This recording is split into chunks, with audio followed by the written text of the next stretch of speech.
देखिए 10 नक्सलियों ने सरेंडर कर दिया है। ये तमाम नक्सली अब मुख्य धारा से जुड़ चुके हैं, अपने अपने हथियार डाल चुके हैं। ये तस्वीरें आपको दिखा रहे हैं। नक्सलियों में अब कहीं ना कहीं डर का माहौल है और सरेंडर करना उनके पास ये का आखिरी रास्ता देखा जा रहा है। सलीम हमारे सहयोगी जुड़ चुके हैं। सलीम, ये बदलते हुए सुकमा की तस्वीरें हम देख पा रहे हैं। मुख्य धारा का रास्ता आखिरकार इन नक्सलियों ने भी अपना लिया है। जी बिल्कुल, बदलता हुआ बस्तर है और बदलता हुआ सुकमा है जो लंबे समय से माओवादियों का दंश झेलता आ रहा है। ये वही सुकमा है जहां पीएलजीए बटालियन का राज हुआ करता था, जहां हिडमा जैसे नक्सली यहाँ पे माओवादियों के लिए एक बड़ा जाल बिछाकर माओवादियों के लिए काम करते थे। माओवादियों के कारण ही 40 सालों का जो दंश तो झेलता आ रहा था बस्तर, अब वो मुक्त होता नजर आ रहा है। आज सुकमा पुलिस के सामने एक बड़ी सफलता मिली है। जो पुनर्वास को लेकर लगातार जो प्रयास किए जा रहे थे पुलिस प्रशासन और जिला प्रशासन के द्वारा, आज वो सफल हो गया है। मीडियम गंगा नाम के जो 8 लाख का जो इनामी नक्सली है, उसके साथ 10 नक्सल कैडर ने आज सरेंडर कर दिया और हथियारों के साथ आए हैं।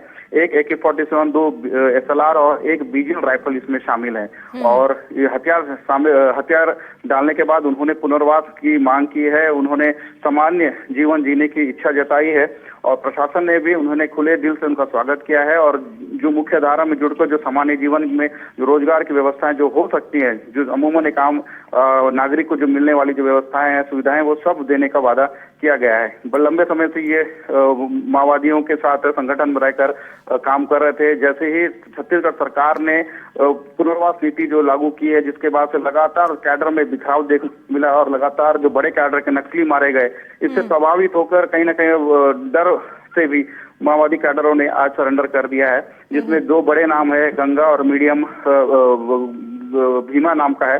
ये दोनों जो नक्सली हैं लंबे समय से दरबार डिवीजन में रहकर काम कर रहे थे, जो आतंक का प्रयास रहे हैं। और इनके सरेंडर करने के बाद सुकमा जिले का जो नक्सल एरिया है लगभग वो मुक्त होता नजर आ रहा है। बिल्कुल, और देखिए लगातार जिस तरह के प्रयास किए जा रहे हैं, कहीं ना कहीं उसका असर भी सलीम लगातार छत्तीसगढ़ में देखा जा रहा है।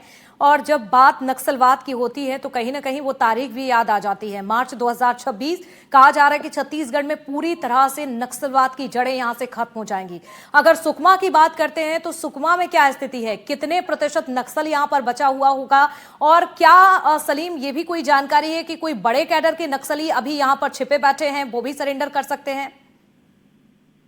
देखिए, बस्तर का जो सुकमा इलाका है माओवादियों के लिए बहुत महफूज और सुरक्षित इलाका हुआ करता था, क्योंकि यहाँ के जो पहाड़ है, घने जंगल है, इनके छिपने के लिए एक मुफीद इलाका माना जाता था। और यहाँ देश का जो पहला पीएलजीए बटालियन जो सुकमा का है, और सुकमा में ही ये सक्रिय रहा है और यहाँ से मिलिट्री बटालियन को संचालित किए जाते रहे, जिसमें कई बड़ी घटनाओं को अंजाम दिया गया था, जिसमें 76 जवानों की शहादत है, बुरकापाल इंसिडेंट है, बीजापुर में कई आईडी ब्लास्ट कर वाहनों को उड़ा दिया गया था, कई जवान शहीद हो गए। तो कहीं ना कहीं सुकमा जो एरिया है, सुकमा जिला जो है, वो माओवादियों के लिए एक बहुत बड़ा जोन हुआ करता था। यहाँ ये बोला जाए कि ये हेडक्वार्टर के रूप में जाना जाता था। और यहाँ हिडमा जैसे माओवादियों को सुरक्षा बलों ने जब मार गिराया है तो कहीं ना कहीं माओवादी संगठन में बिखराव दिखता आ रहा है, क्योंकि जो जीरम कांड हमले में जो माओवादी जो शामिल थे, चैतू सुरेन जैसे लोगों ने अब सरेंडर कर दिया है। तो ये जो निचले कैडर के जो आदिवासी,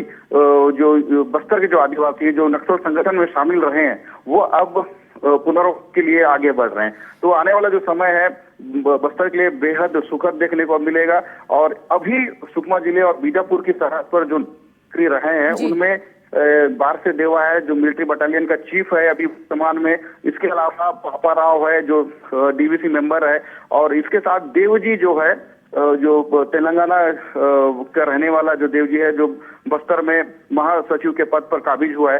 तो ये कुछ नक्सली अभी भी बचे हुए हैं। इन्हें भी आज बस्तर IG ने खुले तौर पर अपील की है कि वो भी आकर सरेंडर कर दे, ताकि जो बस्तर जो नक्सल मुक्त की ओर आगे बढ़ रहा है तो उसमें उन्हें भी सहयोग मिले। लेकिन बिल्कुल, और ये बचे हुए नक्सलियों के लिए चिंता की तस्वीरें भी सामने आ रही हैं, और कहीं ना कहीं लेकिन ये हमारे जवानों के लिए सफलता की तस्वीरें हैं जिसे हम देख पा रहे हैं।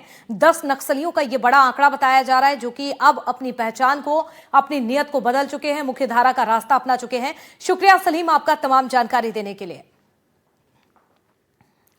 और अब बात करेंगे खबरों में कवर्धा की। जिला अस्पताल में नवजात बच्चे की मौत का मामला सामने आया है।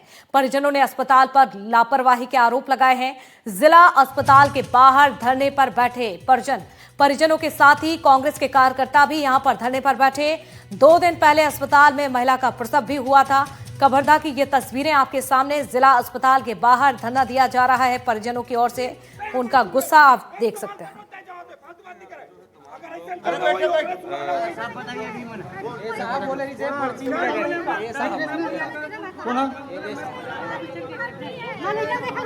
रुक जा ए दादा रुका पहले।